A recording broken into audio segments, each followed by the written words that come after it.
मित्र, सुरुवातीलाच या ठिकाणी पंचायत समिती कुडाळ, सरपंच संघटना कुडाळ आणि ग्रामसेवक संघटना कुडाळ यांचं मी मनापासून व्यक्त करतो.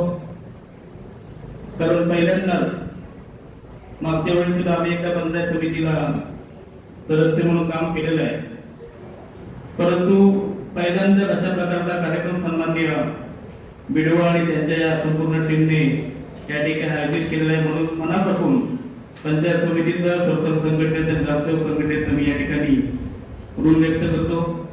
खरं म्हणजे आता राजनजी भरत साहेबांनी सांगितलं 4 वर्षानंतर या स्थानिक स्वराज्य संस्थांच्या निवडणुका झालेल्या आहेत.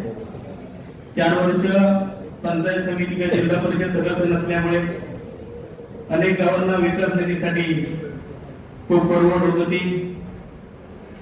या ठिकाणी आम्ही अनेक वेळा अनेक निवेदनं सन्माननीय आमदार साहेबांच्या, खासदार साहेबांच्या माध्यमातून अनेक कामं करून घेत असतो, परंतु जी काही गावातली छोटी मोठी कामं आहेत त्या ठिकाणी पंचायत समिती किंवा जिल्हा परिषद सदस्याच्या निधीच्या माध्यमातून येऊ शकतात. अशी कामं करताना त्या ठिकाणी फार मोठी अडचण येत होती.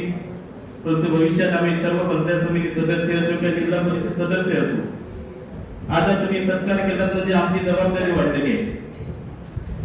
कुडाळ तालुक्यात सर्वांगीण विकासासाठी आम्ही सर्व पंचायत समिती सदस्य, जिल्हा परिषद सदस्य कटिबद्ध आहोत.